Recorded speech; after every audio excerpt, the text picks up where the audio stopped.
Families often have conflicts or financial problems, but there are also families who manage to stick together and make it through everyday life. It's pretty clear which one is happier, don't you think? My name is Rachel. I've been called an oddball since I was a child. I don't know what's different about me. I just know people say I'm different. Being called different isn't the problem. The real issue is being ignored by my own parents. This led to a lonely childhood for me. I've always been sensitive to people's emotions and can somehow understand what they're thinking. I don't know why I can do this. It's not like I can always see or feel it, but it's as natural to me as moving my hand or breathing. I found it strange and couldn't understand why others couldn't do the same. There was a time when I felt a bad vibe from a colleague my father brought home from work. I warned my mother to be careful with that person, but she didn't listen. Later on, that colleague tricked my father into signing a contract as a guarantor for a loan. Although my mother didn't take my advice, when my father stepped away from the table with his colleague, I told him, "Dad, something is telling me that the word joint is dangerous. I don't know what joint means, but please be careful." So my father hesitated and refused to sign as a joint guarantor. Thanks to that, when my colleague went bankrupt and couldn't repay the debt, my father was able to avoid taking on all the debt. Another day, when I was shopping with my mother, I felt a wave of discomfort coming from behind us. When I turned around, I felt this bad feeling coming from a man wearing sunglasses and a hat. I said, "Mom, let's take that side street." I grabbed my mother's hand and moved to the side street. My mother was confused and asked what was wrong, but just as we moved, we heard someone shout, "Thief," from the street we had been on. The man with the bad vibe had snatched a woman's purse and ran off. The woman fell and got hurt badly. If we hadn't moved to the side street, the man's target would have been my mother. Things like this happened often, and people started to think I was strange and mysterious. My parents began to avoid me, and I felt lonely and isolated. What seemed normal to me was not normal to others. I started keeping my thoughts to myself. I stopped expressing my feelings because I knew normal people don't feel what I feel. If I didn't say anything, they wouldn't think I was weird. I would just be like a normal kid. I have a sister, Julie, who's 4 years younger than me. Unlike me, Julie is a regular kid. As the years went by, I became more withdrawn, but Julie just got cuter and more charming. It was clear who everyone preferred. Our parents started to favor Julie over me. They would say, "Julie is such a lovely girl, but Rachel seems to be a bit on the darker side." They noticed I had become less odd lately, but still thought I was different. What they called odd was me not talking about things only I could sense. It was my way of dealing with the world. I was tired of how this ability of mine was torturing me, so I tried hard to suppress it. I wondered if my attempts to hide myself and appear normal were making me seem abnormal, or if once labeled as the odd kid, that image just couldn't be erased. I grew up without much love from my parents. On the other hand, Julie received all the love, including what should have been mine. Julie, who was spoiled and pampered, sensed our parents being cold and distant toward me. She started to look down on me. "I don't like being around you. Your gloominess rubs off on me. I'm so cute, but your loner image brings me down." Julie started to insult me whenever she got the chance. Our parents lightly scolded Julie, but they never seriously tried to correct her. When I was in 8th grade and Julie was in 5th grade, she was scouted by a talent agency on the street. I knew it. It's because I'm cute. They said I could even appear on TV, Julie said, pleased with herself. She started dreaming big, and our parents didn't seem entirely against it. "You should calm down and think carefully." I sensed something shady about this. I spoke up, expressing the intuition that I had long suppressed because I didn't want Julie to get into trouble. Julie, who didn't know about my unique ability, said, "What's your problem? Are you just jealous because you're not cute and nobody approached you?" Don't say weird things and stop interfering with me." She seemed furious. Even my parents, who knew about my ability, either forgot about it or were too excited about Julie standing on the glamorous stage. They sided with Julie and criticized me. After that, I resolved to remain silent again. I told myself that there was nothing good in saying unnecessary things. One day, a student teacher came to my junior high school. He was a male college student who graduated from the school and wanted to be a physical education teacher. As he shared his dreams about education and gave a strong greeting, the teacher and students, especially the female students, were charmed. When he responded cheerfully to the girls' excited cheers, I sensed a dark aura from him. I had always vowed to hide my unique abilities, but seeing my classmates potentially in danger, I decided to break my self-imposed rule. I chose a teacher who seemed understanding and talked to her. "I know this is sudden, but please believe me and help me," I said. The teacher was puzzled by my sudden request, but agreed to stake out a certain location after school, just as I asked. I didn't tell the teacher the details.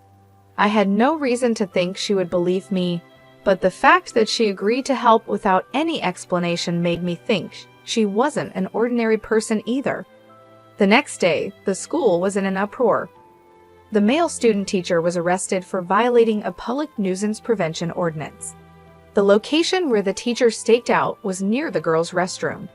Within 10 minutes of starting the stakeout, the student teacher appeared, entered the girls' restroom, and installed a video camera. The teacher caught him in the act. Thanks to that, the female students were saved from being secretly filmed, and their dignity was protected. Meanwhile, my sister, who had joined the talent agency, was proudly telling everyone about it. But there were no real lessons or auditions. She only had to pay expensive membership and lesson fees.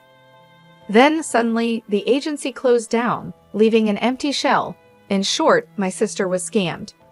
She cried and screamed, directing her anger at me. "It's all because you said weird things. My future is ruined, and it's all your fault." It didn't make any sense, but my sister seemed to truly believe it. Maybe that's the only way she could handle it. For me, it was a disaster and a nuisance.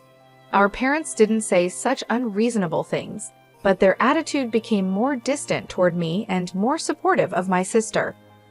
I ended up feeling lonely again, as the odd one out. I was happy that I could help everyone at school, but I was terrified that my actions would corner me. That's when I received a call from the teacher who had listened to my story, asking me to come to the staff room. Worried that I would be labeled as strange again, I opened the door to the teacher's staff room. "You knew something like that was going to happen, didn't you?" The teacher asked me in a low voice, without any preamble. Thinking there was no point in pretending, I gathered my courage and told the teacher about my mysterious power. "I thought so. I know there are very few people like you," the teacher said. For the first time, someone showed understanding for my situation. The teacher said they knew someone with a power like mine, and that's why they could understand. Actually, that person is my aunt, and I've been listening to her stories for a long time. "You must be worried about a lot of things because of your power. Maybe getting advice from someone who's been in your shoes will help clear your mind." Saying that, the teacher introduced me to the person. The person looked at me with kind eyes and said, "It's natural to be worried, but you don't need to suffer." I was drawn to their gentle yet deep eyes that seemed to see through everything. The person's name was Hannah, and she had the same kind of power as me since she was a child. She had experienced a lot of struggles and hiding herself throughout her life. The stories from my senior who had gone through the same experiences helped me release my worries and doubts. From this day on, my interactions with Hannah began. I called Hannah my mentor, but she just gave a wry smile and said, "Please don't." Thanks to Hannah, or rather my mentor, I changed. I had been living my life quietly, trying to stay unnoticed, but as my awareness grew, I gradually began to live a normal life as an ordinary girl. However, since the incident with the talent agency, I haven't been able to reconcile with my sister. If anything, it feels like we're drifting apart. It's become normal for her not to talk to me, and when she does, it's just to complain or insult me for no reason. I often have no idea what triggers her mood switches. My power couldn't predict my sister's emotional changes either. Just because you got into college doesn't mean you're all that. It's not even that great of a school, and you're so happy-go-lucky, she would say. My sister, who had hoped to get into her top choice high school, ended up at her second choice school. Because of that, she got mad when I got into my first choice college. It's not like I bragged to her. She just dissed me because of her own frustrations. Our parents only tried to appease my upset sister and kept their distance from me, as if telling me to stay away from her. It seemed that my sister didn't like the fact that I had become brighter since meeting my mentor. To my sister, I had to be a dark and gloomy girl who was inferior to her. But my sister is really smart. It was surprising that she failed her high school entrance exams. Of course, she was filled with frustration and poured all of that into studying at her new high school. As a result, she was at the top of her class for all 4 years and got accepted into a prestigious national university on her first try. I got into the most difficult university. Your college doesn't even come close to mine, she boasted. I lightly responded with, "That's true," to my satisfied sister because I knew nothing good would come from getting too involved with her. However, my sister thought that my light reaction was belittling her accomplishments and unleashed a barrage of verbal abuse at me. Both my parents were at their wits' end with my sister, who couldn't be calmed down once she lost her temper. All they could do was watch nervously. They blamed me for causing the trouble and eventually ended up calling me a troublemaker. I wanted to argue back about who the real problem child was, but I always swallowed my words to avoid complicating things further. Setting aside my sister's issues, as I approached college graduation, I had to seriously confront my own career path.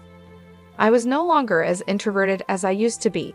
I still struggled with socializing and had little confidence in building good relationships with others. My ability allowed me to detect people's negative emotions. While I could sense positive emotions too, it seemed people were more prone to negative ones, which made detecting such negativity painful for me. Throughout my school life, I was tormented by these swirling negative emotions and had come close to losing faith in people. Could someone like me really manage to work at a company? I decided to consult my mentor about this dilemma. I wanted to learn how she had overcome similar issues, as I was sure she had faced them as well. I have experienced the same worries as you. Maybe you should consider doing the kind of work I do, she suggested. My mentor used to work as a fortune teller and a counselor, helping people resolve their problems. She could use her abilities to their fullest extent and contribute to the world and people around her. Also, she was able to work freelance, which meant she didn't have to belong to any organization. This way, there were fewer chances of getting entangled in human relationships or being affected by other people's emotions. "It's the perfect job for people like us," she said. Encouraged by my mentor, I decided to pursue the same line of work. She taught me everything from how to do the job to how to acquire clients. Nowadays, thanks to the internet, it's possible to work from home without any issues. When I told my parents and sister that I would not seek employment after graduation and work from home instead, they responded, "What's that? What kind of job is that? Seems so dumb. You'll be home all the time. At least make sure to do the housework. Can you even make a living doing that? How will you cover living expenses? Well, as long as you contribute to the household, do whatever you want." While I expected such a response from my parents, it made me feel a little lonely that they didn't support me more. I felt sad thinking about their demands for housework and money. My mood darkened, and so my life working from home began. At first, I didn't have any job requests and struggled day by day. But with my mentor's help, I gradually got the hang of it and started to make a living. For about a year, I couldn't contribute financially to the household, so I focused on doing the housework. My dad seemed unsatisfied, but my mom was relieved and kept him in check. After about a year, when I finally started contributing financially, my dad mocked me by saying, "Oh, finally, you're able to earn some pocket change, huh?" But I could tell he was actually quite satisfied with the money. However, even though I was contributing, the amount of housework I had to do didn't decrease, and our lives remained unchanged. Then, after another 3 years, my sister graduated from college and secured a job at a foreign company. Unlike you, I'm an elite. You're just unemployed, living at the bottom of the barrel. It's so depressing to have you as a sister, she would say. My sister, who had successfully landed a job, started to belittle me for working from home. "What are you even doing working from home? That's just like playing. You're nothing more than a parasite living at home." At times, she'd say, "It's really weird not to work outside. I'm working hard, earning everyone's respect, and now I've been promoted to team leader. My pay is going to increase, and I'm probably earning about 5 times more than you. There's no way a homebody like you can earn that much." My sister, who was promoted to team leader after only a year and a half at the company, kept one-upping me and looking down on me.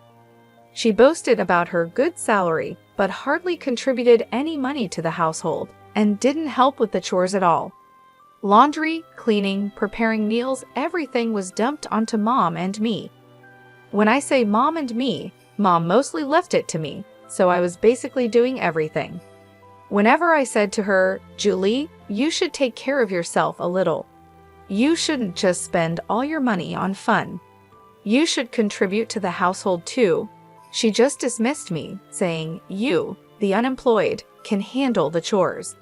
I'm saving my money for my future." Our parents also just let her do what she pleased for some inexplicable reason of, "It's Julie, it can't be helped."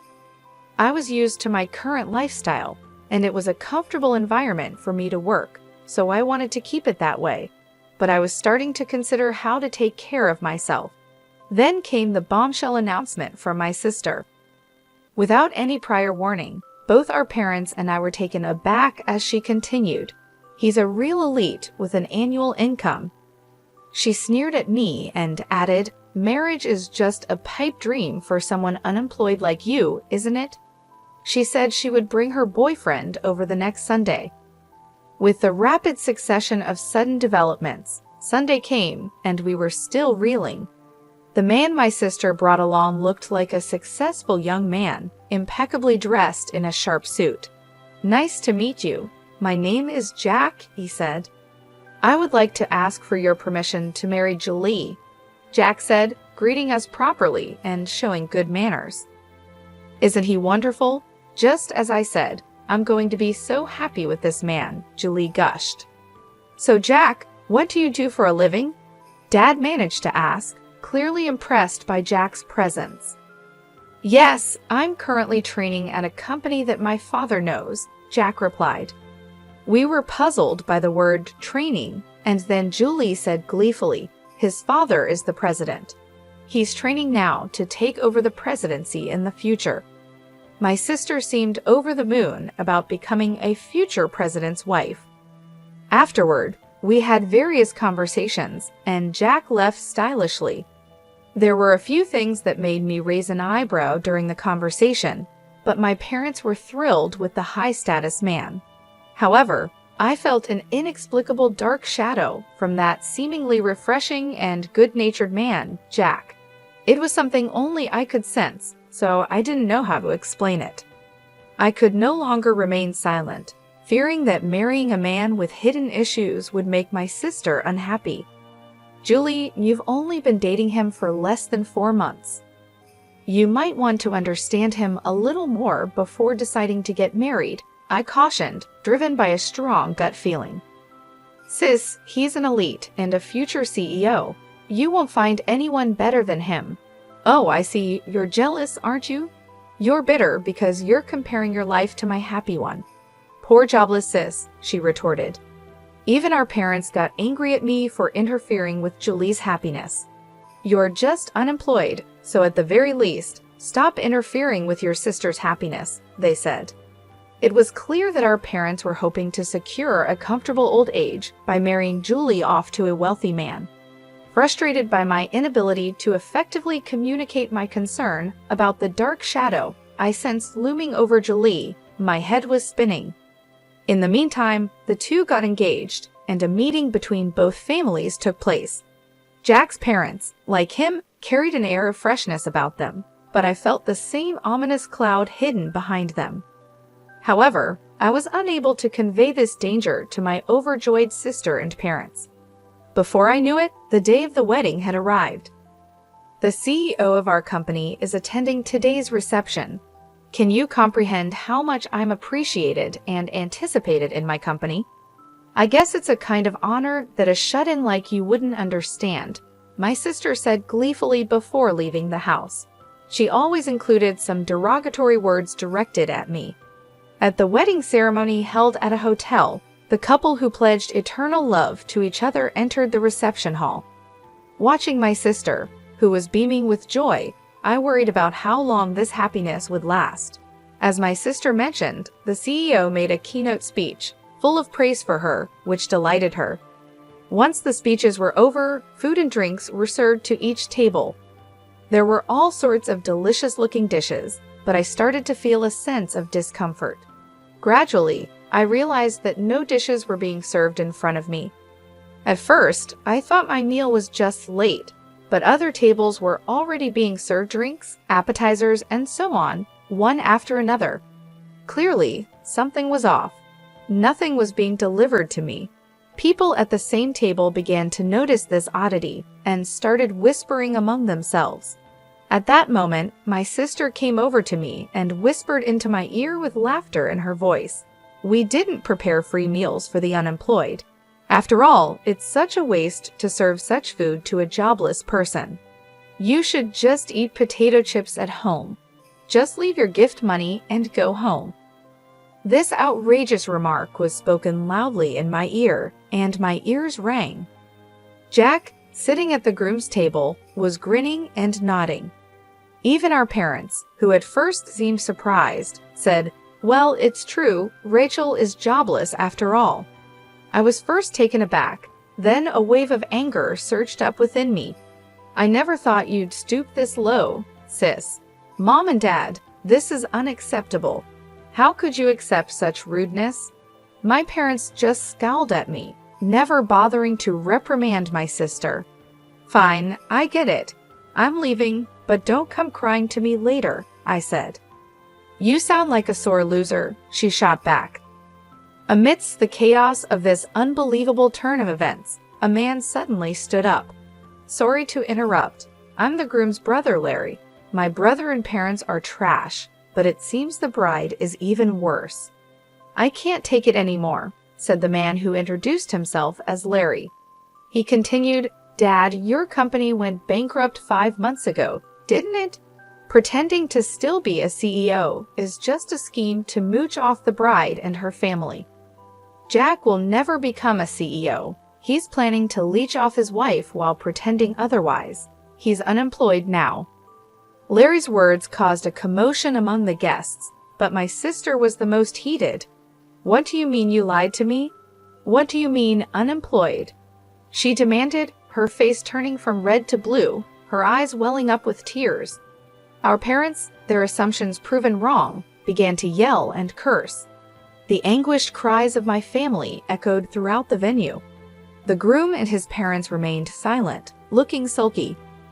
Before the ceremony, I had received a confession and apology from Larry and asked him to speak his mind without reservation if something happened during the reception. As my sister was berating Jack with a wrathful face, another man couldn't take it anymore and stood up. It was the president of my sister's company. Enough already. This is embarrassing. You have no right to criticize the groom. What do you think about your terrible attitude towards your own sister? The president's angry voice made my sister's face contort in fear. For one, I didn't attend your wedding for your sake. I wouldn't have come if you weren't the sister of Rachel." Suddenly, my name was mentioned by the president, and my sister's eyes widened in surprise. "Huh? Who are you talking about?" "Rachel is a goddess to many of us business owners, rescuing countless companies from the brink of collapse," he continued. "In fact, with the guidance of my mentor, I have been working as an advisor for corporate revitalization and growth. Starting with fortune-telling and life consultation, I used my abilities to show companies the path they should take. All my advice was spot on, and the companies that sought my help experienced a rapid resurgence in business, achieving a V-shaped recovery. As a result, I had earned titles like teacher and goddess. My sister's company had also consulted with me 5 months ago, and thanks to my advice, it had been reborn as a stronger enterprise. The president, grateful for my assistance, attended the wedding today as well. I had no idea. "You're not just a basement-dwelling, unemployed nobody, are you?" my sister said, finally realizing the truth. Thanks to my thriving career, her assumptions had been shattered. "I now earn several times what you do. Despite contributing significantly to the household income, our parents never seemed to care about me. They thought that money was from Julie." "Oh, we thought Julie provided that money," they said, misunderstanding the situation. There was no way Julie would have been contributing money to the house. The wedding reception turned into a chaotic scene and was called off. Naturally, all the guests were fully refunded their wedding gifts. I've already signed a contract for an apartment under my name. I can't afford it on my own, especially now that he's unemployed, my sister sobbed. Jack retorted, "You're the one who signed the contract. I don't know anything about that." The wedding was a complete disaster, resulting from my sister's malice towards others. She may argue there were reasons for her behavior, but they didn't hold up. Afterward, Julie divorced Jack and claimed alimony. Since Jack was jobless and his parents didn't have much, she couldn't receive much alimony. She barely managed to pay for the wedding venue, let alone the apartment she had contracted. The place that was supposed to be their love nest was never occupied and was canceled. However, the debt didn't simply vanish, and Julie found herself heavily burdened by loans. Moreover, her outrageous behavior at the wedding quickly became known among her colleagues, leading to a rapid decline in her reputation. The CEO had no choice but to demote her. With no place left in the company and having lost her pride as an elite, Julie wanted to quit and run away, but she had to bear the embarrassment for the sake of loan repayment. She continued with a trivial job in a hardly noticeable basement storage room. Jack and his parents, who had failed in their plan to leech off Julie, were now scraping by with occasional day labor. Naturally, Jack's elder brother, Gary, had cut off all ties with his parents and brother. The parents quickly gave up on Julie when she hit rock bottom and tried to cozy up to me instead. To them, I said, "I've had enough of being manipulated by you. I'm cutting ties. Goodbye forever." I declared this and moved out to start a new life in a newly rented apartment. They took in the fallen Julie, who was struggling to make ends meet. Julie's salary was drastically reduced, and she couldn't possibly contribute to the household expenses, of course. I stopped the money I was contributing to the house as well. Without my financial help and unable to lower their standard of living, our parents quickly became exhausted and struggled every day to make ends meet. They were panting and stressed, trying to maintain the lifestyle they had grown used to, but without the necessary income, it became a daily challenge. On the other hand, my work was thriving. I was able to guide many companies and individuals in the right direction, using my abilities to help them succeed. My reputation grew, and more clients sought my advice.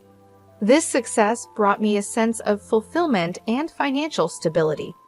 It felt good to finally be appreciated for my skills and to see the positive impact I was making on others' lives. After the wedding incident, I started dating Larry. He had been so honest and brave during that chaotic time, and we grew close. He recently proposed to me, and I accepted. If everything goes well, marriage could be in our future. Larry is a man of pure heart, with no dark shadows lurking within him. Unlike the people my sister had surrounded herself with, Larry was genuine and kind. I'm looking forward to building a happy life with Larry. Together, we dream of a future filled with love, mutual respect, and understanding. With him by my side, I feel a sense of hope and excitement for what lies ahead. We've talked about our plans, our dreams, and how we want to support each other in everything we do. As I reflect on everything that has happened, I feel a mix of emotions. I am relieved to have cut ties with my parents and sister, who never appreciated me. I am proud of the person I have become, despite the challenges I faced, and I'm grateful for Larry, who has brought light and love into my life. Looking forward, I see a bright future. I am excited about the possibility of marriage with Larry and the life we will build together. With him, I know I will never have to hide who I am or feel unappreciated. Our love and partnership are based on honesty and mutual support, and I can't wait to see what the future holds for us.